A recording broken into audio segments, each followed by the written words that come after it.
Mo kí gbogbo wa nílé lóko lẹ́yìn òdì, mo kí wá pé akúbó jẹ́jọ́ ṣeré, mo kẹ́yìn ìyá, mo kẹ́yìn bàbá, mo kí ẹ̀gbọ́n, mo kí àbúrò. Èmi mo yín olólùfẹ́ yín náà ni ayé ọpẹ́ yọ sí yọ lọ́dọ̀ sí yín náà.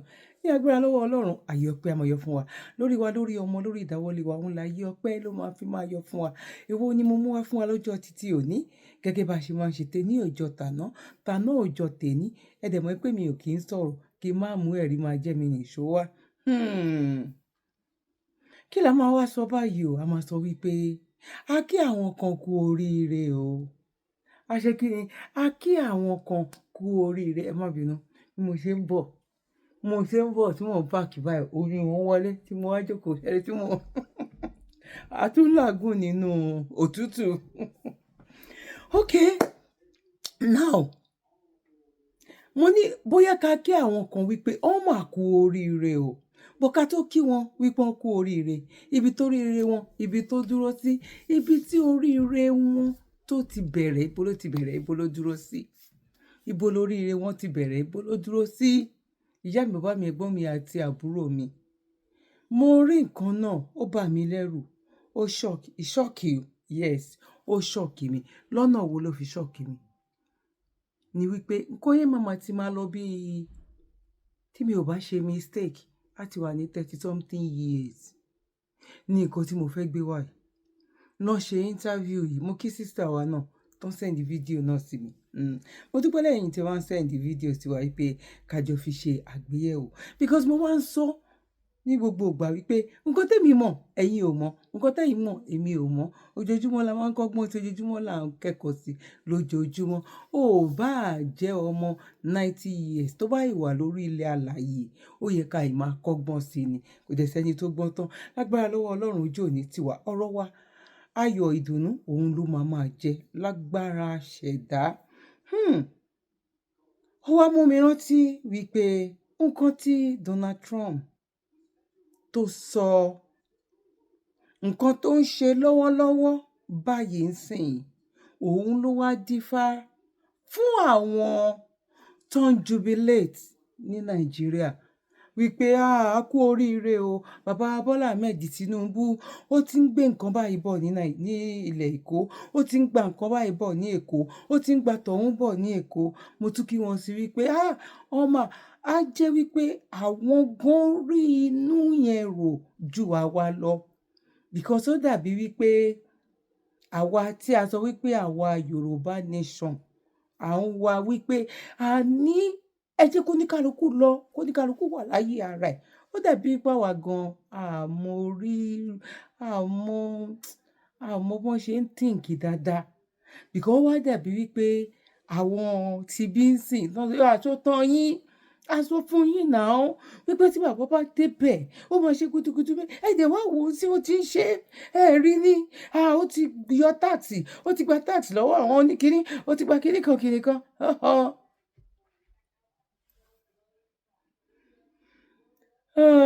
Ìyá mi, bàbá mi, ẹ̀gbọ́n mi àti àbúrò mi nígbà wà lákòókò bó ṣe lè hùn kó wọn. Ẹ sì jẹ́ ká kọ́kọ́ lọ gbé 2094 tí mo rí yẹn. Ẹ jẹ́ ká kọ́kọ́ lọ gbé wá. Máa wá gbé nǹkan tí Donald Trump tó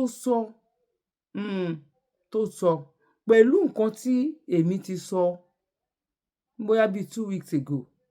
Donald Trump ṣẹ̀ṣẹ̀ wọlé nínú ọ̀sẹ̀ tá a wà yìí ni. Èmi ti sọ síwájú. Ẹ̀yin tẹ́ máa ń bá mi ká lọ. Tí n bá ti wá gbé méjèèjì yẹn wá, màá wá gbé ìmọ̀ wọn lórí wa. Ìmọ̀ gbogbo àwọn Donald Trump yẹn, àṣírí wọn àti ti àwọn ti Britiko yìí náà, màá wá gbé wọn padà wá. Màá wá gbé wọn wá lẹ́yìn tí n bá kọ́kọ́ show ti 94 yìí. Àti plan ti Donald Trump tó débẹ̀ ńsìn tó change. Nǹkan tó débẹ̀ ńsìn tó change àti nǹkan tí bàbá wa Bọ́lá Ahmed Tinubu tóun náà ń ṣe tí àwọn ọlọ́gbọ́n àti òye tó ń jubilate lé lórí. Now, ẹ máa bá mi ká lọ, mi ò ní gbà wá lákòókò. Let's go there. Ẹ máa bá mi ká lọ. Now, here we go. Bí mo ṣe bọ́lẹ̀ ni mo rí ọmọ yẹn, ó dẹ̀ wá bá mi, mo ní fún mi nọ́mbà mọ́mì ẹ̀. mo wá pé mọ́mì ẹ̀ mo ní owó ni mo nídìí kí n tó fọmọ wọn lẹ̀ pé kò sí kankan nǹkan tó gbé mi nìyẹn mi mọ ohun tó ṣẹlẹ̀ sí mi níjọ́ Monday. pé mọ́mì ẹ̀ ní pé owó ló ní. ẹ pé kọ́ fún mi lówó pé kò sí nǹkan tí mo fẹ́ fọmọ wọn ṣe ó ṣe rí nìyẹn kò. ẹ jí ọmọ yẹn gbé. pé mo jí gbé èmi náà ni mo tún dá padà lọ fún wọn wọ́n dẹ̀ fún mi lówó iye tí ìtẹ̀lé ọ fún mi lówó ìgbà tí mọ́mí yẹn ṣàpè ọ fún mi ní 30,000 ọ ní ṣé káwọn wá kó fún mi ẹ̀rù ń bà mí mo ní kó má wá kó fún mi ọ ní kí n wá àkáǹtì kan mo wá lọ sójú ọ̀rẹ́ mo rí alákáǹtì ẹ̀ ẹni ẹ̀ ọ wá sẹ́ndì 30,000 ẹ̀ sí mi mọ́mí ìtẹ̀lé ẹ̀ wá dáhùn pé kí n máa mọ́mọ́ ẹ̀ bọ̀ wá bá wọn pé àwọn rí kankan sí mi táwọn fẹ́ ṣe áńjò kan fún mi pé kì í ṣe pé ọmọ àwọn tí mo mú yẹn gangan ni problem. 100,000 100 mo ní kọ́ fún mi 100 àbí 250. 100 ni mo béèrè. kí ló fẹ́ fi 100 ṣe.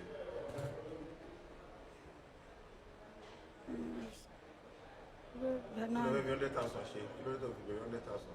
tó kọ́ fún mi mo fẹ́ fi bẹ̀rẹ̀ business. lọ́tọ̀ bá fún ẹ ní 100,000 yẹn kí ló fẹ́ ṣe. mo máa àtúnyìn bá rí wọn fún mi lówó mi mo máa fọmọ ẹ lẹ̀ máa lọ sá lọ ń tẹ̀ mí. n tó sọ ni pé kán fún ẹ lówó. ẹ ọ̀fọ̀ wọn lẹ̀ mo ti mọ̀ pé tí n bá fún wọn máa fẹ́ fún mi náà lówó ni àárín yóò tẹ̀ yé mi lè parọ́ fún mi mọ́ tó ṣẹlẹ̀ sí mi o. báwo ló ṣe fún ẹ ní 30 tó ní wọ́n fún ẹ báwo ló ṣe rí gbà. wọ́n ní kí n send account mo dẹ̀ lọ sójú òre mo wá rí oní POS ẹ̀ òun ló fún mi ní àkáǹtì kò mọ kankan pa ẹ̀mí mo rí òun náà mọ̀ mí rí. lórí tó fi lo àkáǹtì tiẹ̀. mi náà mi ní. ò ní àkáǹtì náà àkáǹtì oní POS ló wá fi gba owó. bẹ́ẹ̀ ni. lẹ́yìn yẹn kọ́ kí ló wá ṣẹlẹ̀. nǹkan tó ṣẹlẹ̀ náà. kí ló ṣe báwo ni lẹ́yìn tó gbowó tán kí ló ṣe. nígbà tí mo gbowó tán tí nǹkan yẹn yé mi ọmọ tí mo mú yẹn mo wá nígbà tí mọ́mí ẹ̀ sẹ́ndì owó sí mi mo wá pé mọ́mí ọmọ yẹn mo ní kó dúró dè mí ní àgbára bus stop níbi mútó àgbára pé mo mú ọmọ yẹn bọ̀ ní pé mo mú ọmọ yẹn bọ̀ fún wọn èmi náà ni mo pe mọ́mí ẹ̀ pé kó dúró dè mí níbi mútó àgbára pé mo mú ọmọ yẹn bọ̀ bí mo ṣe mọ́ ọmọ yẹn mo agun mútó àtàn ó dọ̀pọ̀ wá mọ àwọn àfẹsẹ̀ rìn torí mi fẹ́ fi ọmọ yẹn lẹ́nìkan nítorí mi mọ ohun tó ń ṣe mí nípa rẹ̀ ó ń lọ pé 14 years èmi náà ni mo drop ọmọ yẹn fún wọn níbi mútó àgbára ìgbà tí mo dẹ̀ drop ọmọ yẹn àṣẹ ọ wá mú mi bó ṣe rí mi mú nìyẹn kì í ṣe pé mo filẹ̀ mi mọ tó ṣẹlẹ̀ jù. èlò ló ti nínú irú ẹ̀ tó ti kọ́kọ́ ṣe ṣáájú ọjọ́ yẹn tó ṣẹlẹ̀ ní ọjọ́ Sunday. lára ṣe kọ́kọ́ ń jọ Sunday lára ọjọ́ Monday. gàrí ò ṣe é rà gbogbo ẹ̀ ò ṣe é kàn tí kò sí kinní tí oúnjẹ bá wọ́n lé ní tó bá di lọ́la ó tún ti gùnkè gbogbo nǹkan tí ó ń ṣẹlẹ̀ ń sìn ó ń dùn wá àwọn ọmọ yunifásitì ń sìn èèyàn jáde yunifásitì ṣe ló lọ ń wa taxi tó lọ ń ṣe ọmọ ọ̀dọ̀ ọmọ yunifásitì tó jẹ́ pé ṣe náà máa gbé mọ́tò fún tó máa ní tọmọ yìí bá ti jáde o mo ti ṣe oríire nìyẹn gbogbo àwọn yẹn ń sọ́fà irú àwọn ìyá ọlọ́jà téèyàn bá gbọ́jà sí títì èèyàn á máa sáré kiri kí ló ẹ fẹ́ kàn jẹ gbogbo àwọn area boys náà sọ pé area boys yẹn kò ń ṣe pé òun àwọn náà ẹlòmíì graduate ni ó dẹ̀ wà lábẹ́ bridge ìgbà tí ò rí ibi tó máa gbé so gbogbo ìyà yìí ń jẹ wá ebi ń pa wá gbogbo àwọn ọmọ school wa kéékèèké ẹni tí ò bá lágbára nursery ọmọ ò lè lọ school. But 99.9% of the populace are really suffering. They can't feed well. People goes on 100 or 101, which means when you eat in the morning, you don't eat in the afternoon, and then you get something in the evening. And if you have a family of 6, with 50 naira, you cannot feed them. They're probably going to take the shoe out. No, I mean, it's just cheeky. It was the goal. One second, quickly on the second. It's a big statement. Yes. It won't take away the experience she had because you can buy the shoes or replace the shoes. Yes. But what her brother felt in the hands of the Nigerian police cannot be eroded. But absolutely what you said, Rufai. I think it's just the fact that the intention, the motive is not because she loves Nigeria. It's trying to. People keep saying, "Oh, she's telling Nigerian leaders what's the problem." No, she's not. She doesn't care about that. Yeah. She's pursuing her personal political, goals. Yeah, I thought it was quite cheeky. I laughed so much. Yeah. One, what Mr. James Akinwande is pushing across is that, look, Nigerians considered Mrs. Badenoch bad enough. So he said, look, you've been bad enough. So your cry is about shoe and wristwatch. Take it back to your brother. Yeah. Well, we don't know whether, the brother will still be able to make use of those things. That's number one. Number two is the talent of Nigerians for comedy. Even if there is a tanker, falling off and people dying, unmatchable. And in the case of Akinwande, we're a perfect case of becoming something by maybe osmosis or association. The report says he's a friend of Kenny Black. He's also a friend of AY. AY Makun. Over to the United States give her now. money for a campaign to become British PM. Against them, we know that we will donate money for a campaign. All right. All All right. Let's do a That kind of messed me up. Right now.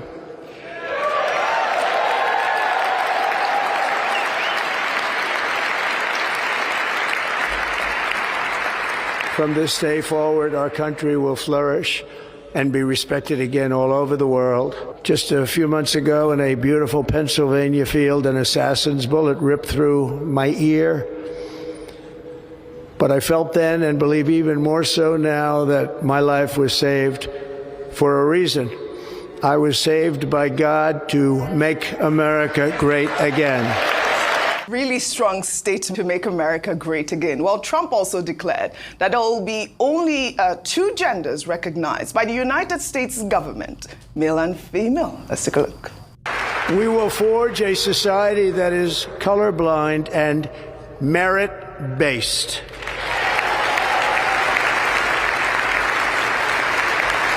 As of today, it will henceforth be the official policy of the United States government that there are only 2 genders, male and female. All right. Well, some religious leaders spoke at Trump's inauguration. However, Michigan pastor. Mo kí wa lẹ́ẹ̀kan sí wa kó jẹ́ ọjọ́ ṣe rí mo rò pé gbogbo wa láti wá wo fídíò yẹn báyìí.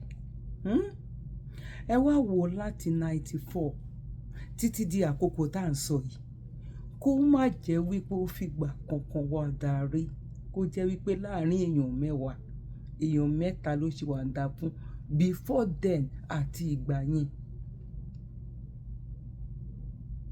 Ẹ wá gbọ́ nǹkan tí Donald Trump tó sọ ń bẹ̀ yẹn. Immediately ló ń change àwọn nǹkan kan, ibi tí mo fẹ́ ká lọ nìyẹn, ibi tí mo fẹ́ pè wá sákèésí ẹ̀ nìyẹn. Abẹ́gbò, immediately ló ń change àwọn nǹkan kan.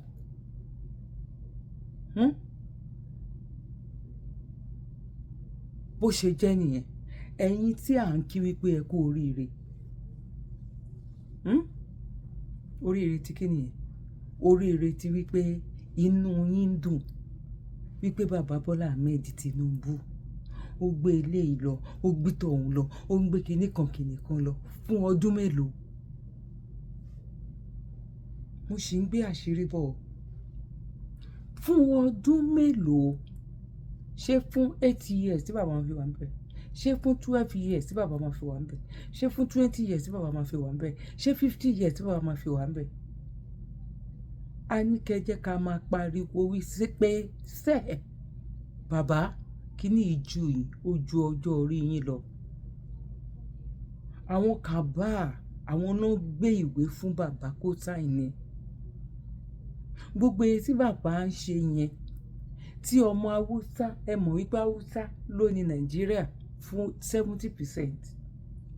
Ẹ̀yin tẹ́kù lẹ́ni 30%, àwọn Fúlàní náà ní sọ̀rí. Torí àwọn Haúsá náà ń sọ̀rọ̀ sókè. Màá gbé tiwọn náà wá ń sìn. Níbi táwọn náà ti ń kín wípé àwọn kan wà, pàtì kan wà, ẹ̀rọ tiwa mọ́ ti yín. Àní kíní yìí ti pọ̀ jù tẹ́ ẹ̀, ó pọ̀ ó ti pọ̀ jù.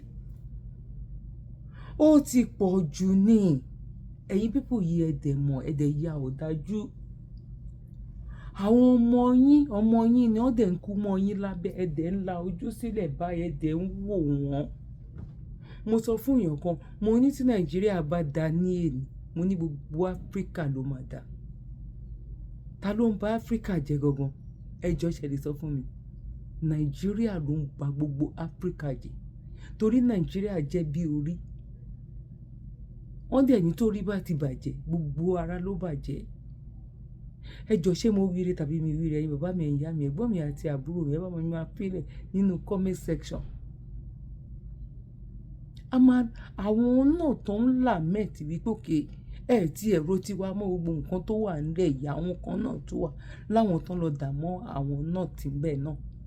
Kẹ wá wo àwọn ọmọ, kẹ wá wo àwọn ọmọ, wọn ò wá láti wá kó wa lẹ́rú mọ́ nsìn. Àwa fúnra wa, títóbi fún Ọlọ́run.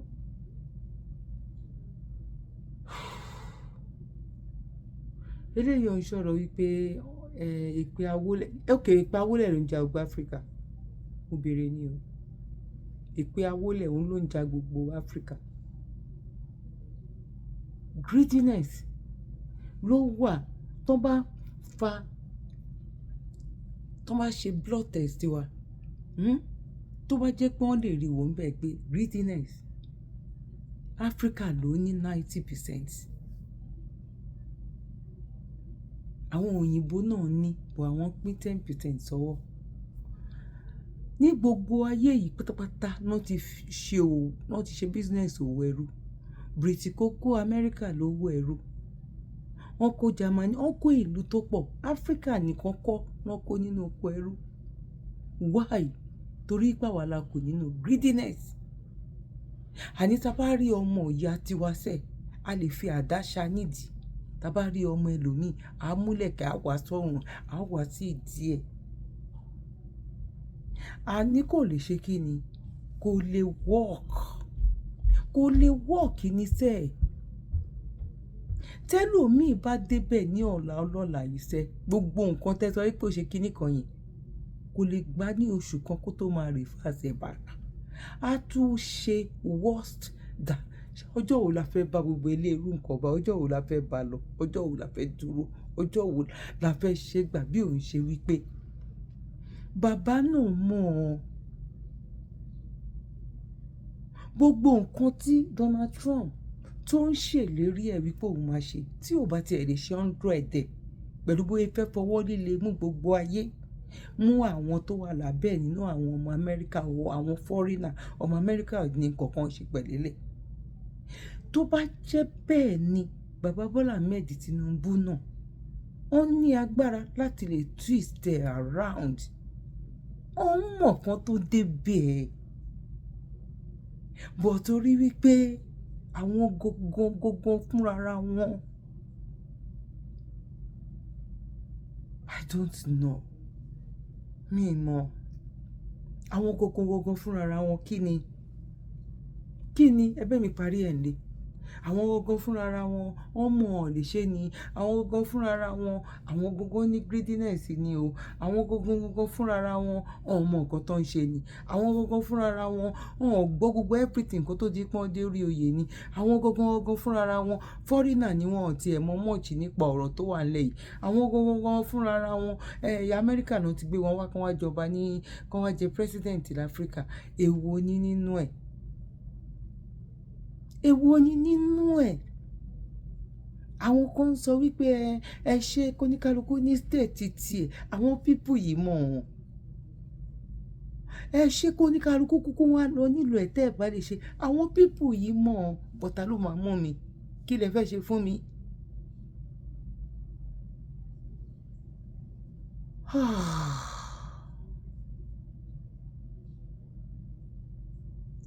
Kò tí nǹkan kan tó tún lè tún nǹkan kan ṣe, kò dẹ̀ sí nǹkan kan bó ṣe lè hùn kó dáa. Súnmọ́ bí ẹ wá gbé microphone sẹ́nu bàbá Bọ́lá Ahmed Tinubu. Ẹ máa gé microphone sẹ́nu last day ni ẹ wá di microphone nù báyìí lọ́dọ̀ àwọn ọmọ Yorùbá. Tẹ́ ẹ bá dì mú, àwọn family yìí máa di microphone, wọ́n máa dì mú báyìí. Wọ́n máa gbé microphone, wọ́n máa gbé sẹ́nu báyìí wípé ó yá ẹ sọ báwo ló ṣe jẹ́, báwo ló ṣe rí. Àwọn people yìí mọ̀. Ó yẹ ẹ sọ fún mi sẹ́. Èèyàn yìí ti ń jà bọ́ yẹn.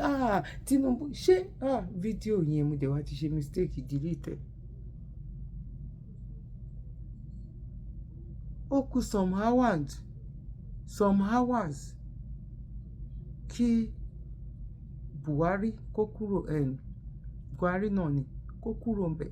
Bọ̀bọ́ yẹn ṣe prayer báyìí ní pé kí àwa yẹn kó pé o kọ́lọ́run jẹ́ kó lọ, kọ́lọ́run jẹ́ kó lọ. Ó ti padà wá ń sìn, ó tún wá ṣe fídíò mi pé kọ́lọ́run jẹ́ kí Buhari kó padà wá ni. Ara ni àwọn, ara ni àwọn, ara ni àwọn, ara ni ará ìlú. Epo tún ti lọ òkè, gbogbo ẹ̀ tí èmi ti sọ, mo lè po Mohbad 2000, ọmọ Nàìjíríà máa rà. Ọmọ Nàìjíríà máa rà. Àwọn pípù yìí wọ́n mọ nǹkan tán lè ṣe. Ṣáàdẹ̀ lajú sílẹ̀ báyìí. Ṣé wọ́n lajú sílẹ̀ báyìí? Ìjọba Fúlàní á tún padà wá, á wá bá wa lórí gbogbo kíní báyìí. Bàbá Bọ́lá Ahmed Tinubu. Ṣé wọ́n máa gbé kíní sílẹ̀ báyìí? Tàbọ́ máa gbà lọ́wọ́ wọn, tàbọ́ máa gbé sílẹ̀. Tàbẹ́yìn kan jubilate wípé àdúpẹ́ o, bàbá ń dá padà. Pẹ̀lú èyí tí ẹ rí pẹ̀lú èyí tí Donald Trump ń ṣe. Tí ò bá táwọn kankan ò bá ṣojú yín, ṣé ẹ mọ̀ wípé alágbádájọ ni gbogbo wọn? Tí ọmọ Fúlàní bá débẹ̀ ní ọ̀la tá à ń sọ yìí, gbogbo nǹkan tẹ̀ ń jubilate lé lórí yẹn, báwo lẹ rò pé ó máa jẹ́? Gbogbo ẹ̀yin tẹ̀ ń jubilate, come closer. Ẹ wá wá àṣírí ọ̀rọ̀. Ẹ wá wo nǹkan tó wà ní abẹ́ kókó òun léléyìí. Wọ́n lè pààrọ̀ ẹ̀ lẹ́ni times ẹ̀. Ẹ jẹ́ ká wá lọ wò wá. Ẹ jẹ́ ká lọ wo àwọn fídíò. Àánú abiyamọ á ṣe yín. Àwọn Áfíríkà yìí náà dẹ̀ la ń bímọ bí eku ẹ̀dá. Àánú abiyamọ á máa ṣe yín o. Ó ti ń ṣẹlẹ̀ níbi tójú wá làdé yìí. Kéèyàn ìwà máa rí wípé ó tún wá ń worst sí ni. Bó ṣe ń worst lára obìnrin, bóbìnrin ọmọ Nàìjíríà bó ṣe ń kérora ní gbogbo African country, bẹ́ẹ̀ náà lọkùnrin ń kérora, lóbìnrin ń kérora, ọmọdé ń kérora, àgbà ń kérora, ọkùnrin ń kérora nínú Nàìjíríà ń bẹ̀ yẹn náà. Tó bá parí yunifásítì ní èní tí àwọn 100 bá jáde, 10 nínú wọn náà máa gbà síṣẹ́. Nínú 100 mo fi ṣe sample, 90 tó kù ibo náà wà. 90 tó kù ibo náà wà. Fídíò tí mo post kí n tó ṣe eléyìí. Wípé ṣé Sunday Igboho ló tún máa ṣe eléyìí náà, ó ní mo fi title ẹ̀. Ẹ wo àwọn, mo mọ̀ wípé possible kan pa àwọn máa yẹn torí pé wọ́n ní Fúlàní, wọ́n pa Fúlàní. Ọmọ tó lọ sí tó ṣe tán ní school tó padà lọ sóko wípé káwọn lọ máa dáko, Fúlàní ṣápà ni.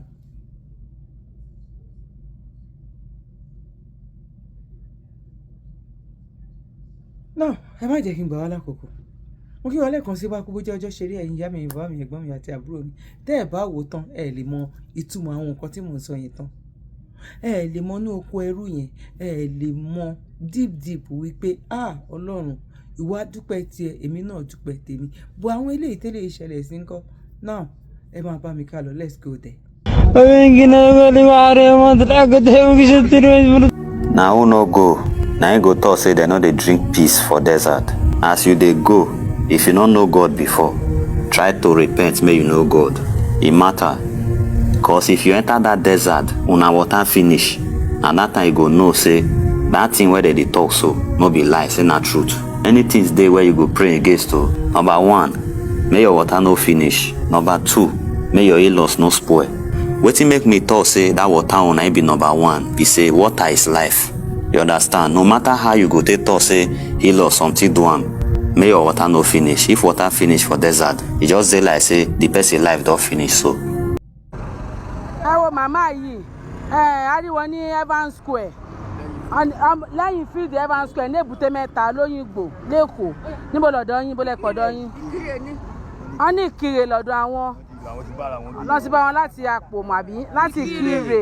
Wọ́n ní mọ́tò kan gbá wọn wá já wọn sílẹ̀ lẹ́kọ̀ọ́. Wọ́n kàn bára wọn Evans Square. Ẹ jẹ́ ẹni tó bá mọ àwọn èèyàn wa láti last week. Nílé Ìjẹ̀mú, wọ́n ní ilé Ìjẹ̀mú lọ́dọ̀ wọn. Ẹ jẹ́ tó bá wa mọ àwọn location wọn, tó bá wọn rí àwọn ọmọ wọn. Wọ́n wà Evans Square l'Èbúté Mẹ́ta báyìí. Láti lọ́sàn-án bíbá ayé ẹjọ́ o. A máa ń sunkún ni ẹ tó bá mọ àwọn èèyàn wọn ẹjọ́ torí Ọlọ́run. Ẹ bá ẹ pẹ́ máa fi phone number síbẹ̀ ẹjọ́ torí Ọlọ́run. Wọ́n wà l'Èbúté Mẹ́ta lọ́wọ́ Evans Square. Wọ́n pe phone number yìí. A máa fi phone number síbẹ̀ Èbúté Mẹ́ta lọ́wọ́. Wọ́n náà mọ̀ Ìkirè làwọn. We are not cornered.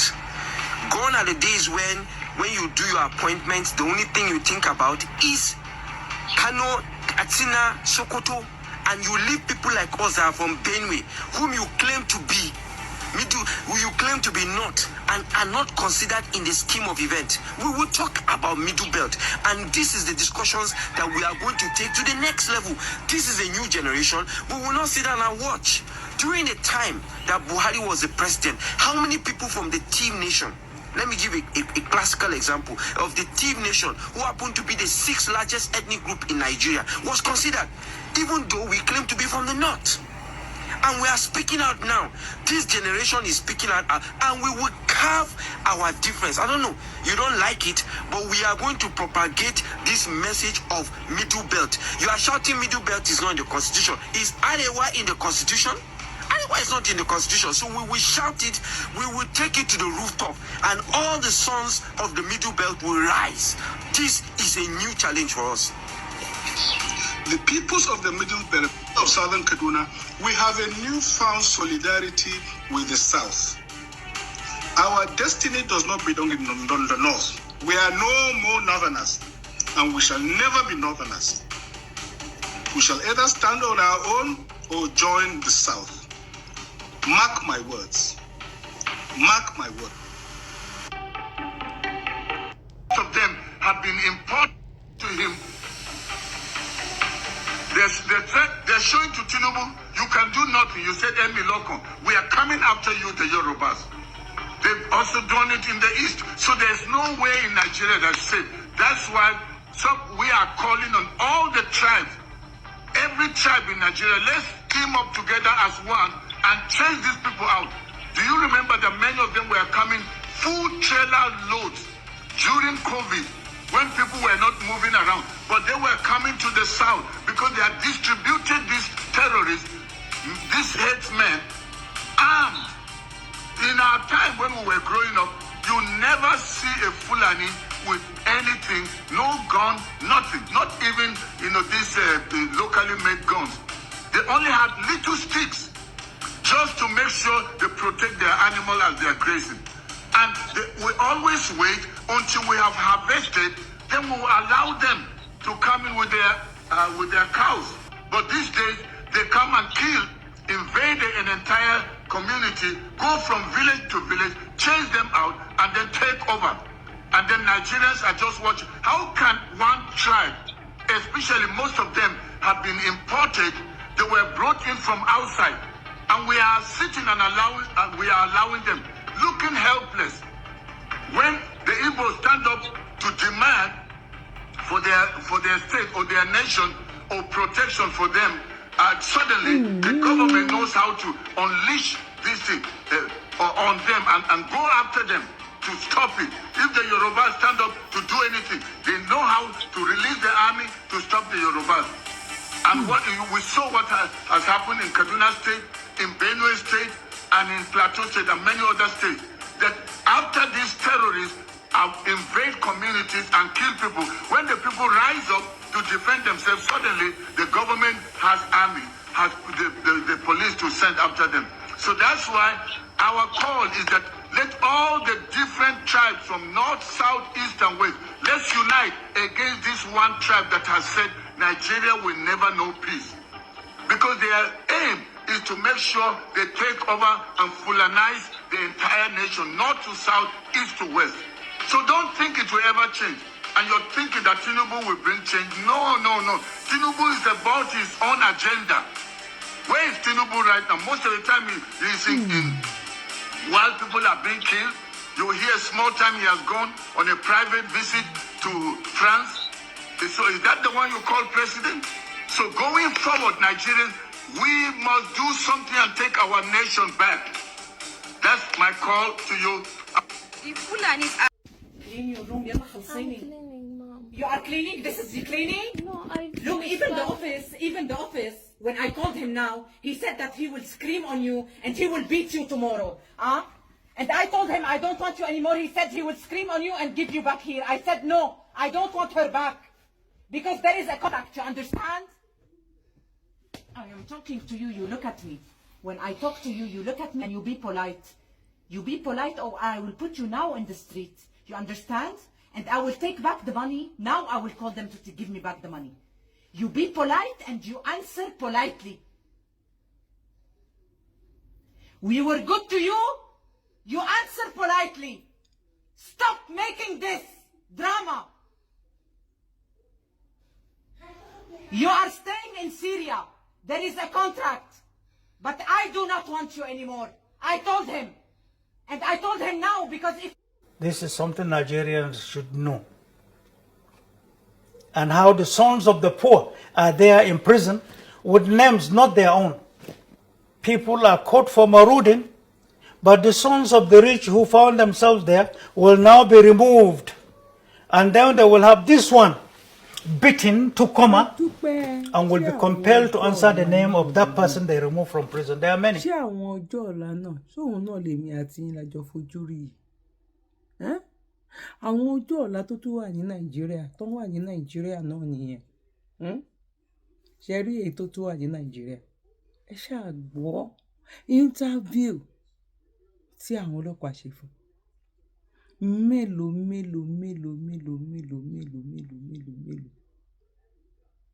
Ẹ wá wo bí reference bó ṣe ń bẹ Donald Trump wípé ṣàwọn aráàlú jẹ́jẹ́, àwọn tó ní àgbẹ̀kẹ̀lé, àwọn tó ní pépà, àwọn tó tí fẹsẹ̀ múlẹ̀, àwọn tó jẹ́ pé àwọn náà fọ abọ́ wa tá bá lọ jẹun ní restaurant. Borí gbogbo wọn náà mọ bó ṣe ń lọ.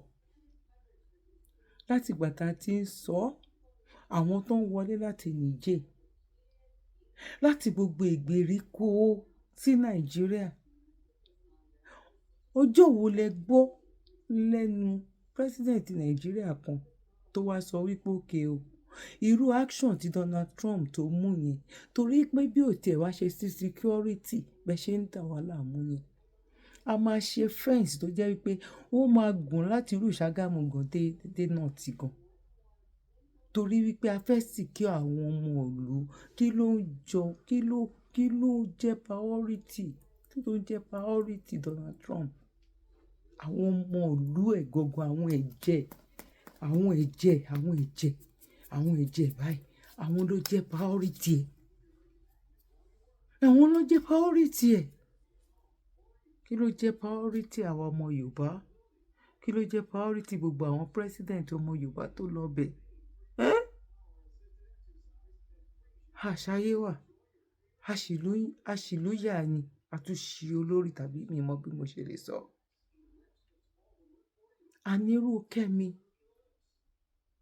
Ká ní irú ẹ̀ 10 kàn allow irú àwọn youth bẹ́ẹ̀ yẹn 10 láti lè contribute sínú bí ọ̀rọ̀ ilé ayé Nàìjíríà bó ṣe ń lọ sí. Irú Kẹ́mi, irú ẹ̀ 10. Ẹ jẹ́ ká sáré gbọ́ speech Kẹ́mi. Ká sáré gbọ́ nǹkan tó deliver. Kí n yá gbé fídíò méjì wá fún yín. Kẹ́ wo nǹkan tó deliver. A gbọ́dọ̀ ní irú yẹn 10 ní House of Assembly. Kọ́ máa rí àwọn tó jẹ́ wípé yàtọ̀ sí àwọn tó jẹ́ wípé school alálẹ́ náà lọ, primary school náà lọ. Ọ̀rẹ́ bàbá wọn ló ní connection náà fi mú wọn dé House of Assembly. Mọ ìgbà tí pé ẹni tó bá jẹ́ doctor tó yẹ kó máa ṣe surgery. Kíní lẹ máa gbé lọ fún agriculture. Ẹ máa gbé agriculture, ẹ máa gbé yẹn wá sí ẹni tó ń ṣe tó jẹ́ medical science. Ẹ jẹ́ ká sáré gbọ́ nǹkan tí kẹ́ lè mọ̀. Mo kí wa lẹ́ẹ̀kan sí. Let's go there. Farming is a vital part of the British economy. Farmers work tirelessly all year round to put food on our tables, steward our natural environment, and grow British produce for export around the world. Global conflicts and the threat of trade barriers remind us that Britain's food security is essential, and we need to grow and eat more British food. Without our farmers, that is impossible.